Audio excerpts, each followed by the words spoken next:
Hey, salut toi! Eh ben j'espère que tu vas bien.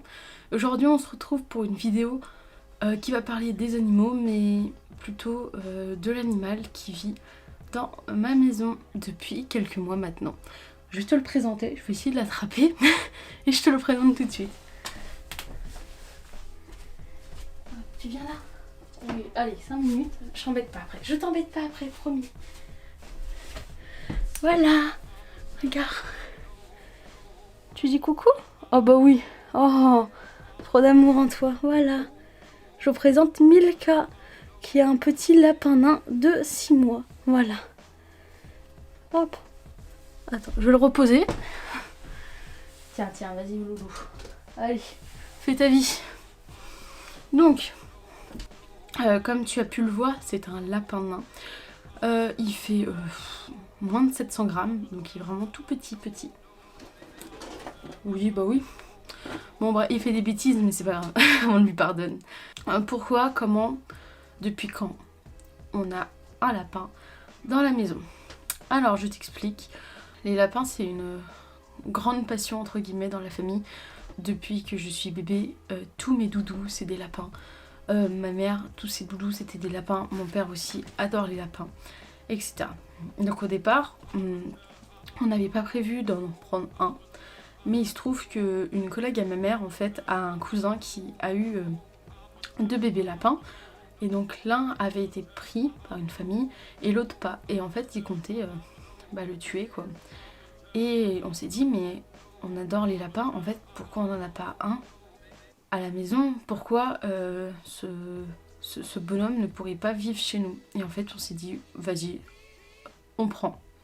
On l'emmène à la maison, il sera bien et il sera pas tué surtout. Donc voilà, on l'a récupéré en mars 2020 et il est né en janvier 2020. Donc il a presque 7 mois. Non, il a 6 mois, je sais pas compter. Voilà. Donc il a 6 mois. Il s'appelle Milka, pourquoi? Parce que c'est moi qui me suis dit, bah vas-y, il a la couleur d'une tablette de chocolat. Alors pas du tout, il est plus roux qu'autre chose, mais c'est pas grave, hein. Et du coup, il s'appelle Milka le lapin nain. Et il est trop chou. Alors, comment ça se passe concrètement? Donc, Milka a une cage où il dort la nuit dedans. Et en fait, dedans, il y a donc son eau, son foin. Non, non, non, tu manges pas mes cours. Eh, on te voit, hein. Ouais, bah lâche mon t-shirt qui est par terre. Il est sale, hein, par contre, je te préviens. Donc, il ne vit pas, attention, il ne veut pas toujours dedans. Loin de là. En gros, il va pouvoir y dormir, manger, donc il y a sa gamelle, son foin et son biberon d'eau. Je sais pas comment ça s'appelle, un biberon, moi je dis. Et donc, qu'est-ce qu'il mange? Il mange des graines, il mange des fruits, il mange des légumes. En fait, de l'herbe, il mange des pissenlits, il adore les pissenlits, les trèfles, les marguerites aussi, il adore. Bon, bref, il mange tout en fait, hein, vraiment. Il mange de la pastèque, il mange des cerises, il mange des fraises, il adore les épluchures de pommes, il mange de la salade, de les carottes, etc. etc. Et en plus, il a des sortes de croquettes pour compléter son alimentation, etc. Voilà. Donc monsieur dort dans sa cage, mais il sort énormément dans la journée. Je vérifie qu'il n'est pas en train de manger mon tapis de yoga, c'est juste ça. Alors, qu'est-ce qui se passe? Le matin, on se lève, donc on lui donne à manger, typiquement. Donc il reste dans sa cage encore 20 bonnes minutes. Et ensuite, on ouvre sa cage, donc il a à peu près 7h30. Et il va rester soit dans le salon, soit dans ma chambre pendant bien 3-4 heures. Il va rester jusqu'à 10h, 10h30 dehors d'abord. Ensuite, on va le remettre parce qu'il fait d'une, nous on a d'autres choses à faire, et de deux, il fait la sieste, donc ça sert à rien qu'il soit dehors. Et ensuite, on va le sortir de 11h à 13-14h. Typiquement, de 13-14h à 16h, il va rester au calme dans sa cage, il va encore faire la sieste. Et ensuite, on va le sortir vers 17-18h et on va le rentrer vers 23h. Donc, en gros, il a énormément de temps dehors. Donc on lui a fait un enclos dehors, non pas spécialement pour lui, mais c'est plutôt pour le protéger des chats des voisines. parce qu'on n'a pas envie qu'il se fasse tuer. C'est mon sac, ça, mon gars. Hein, loulou? Bon, voilà. Donc, pourquoi on le met dans une cage la nuit et on ne le laisse pas dormir où il veut, etc.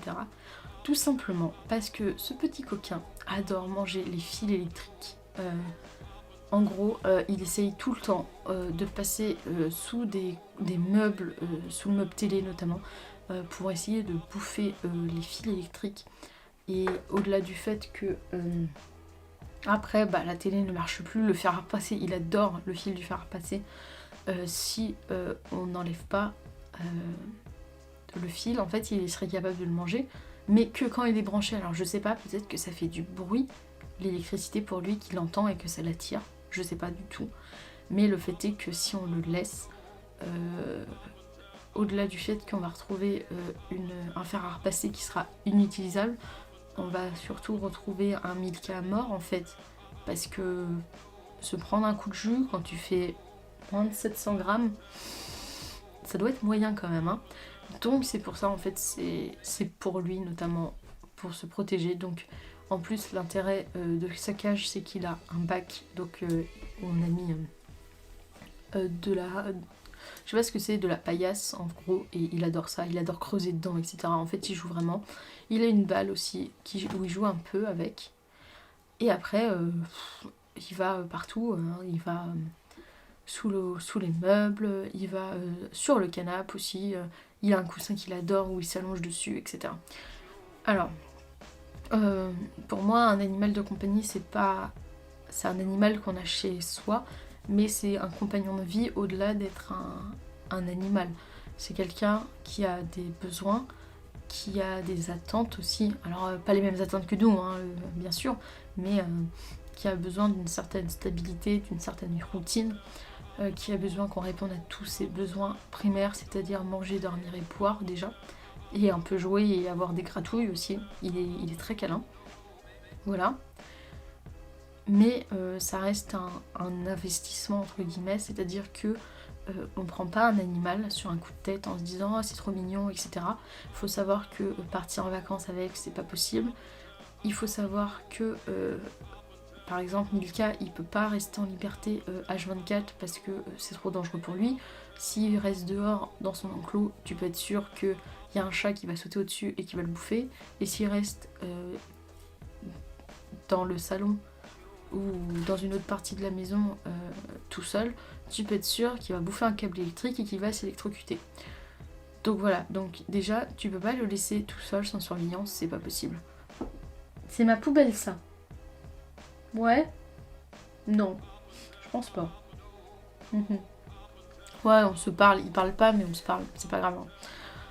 Et donc c'est pas...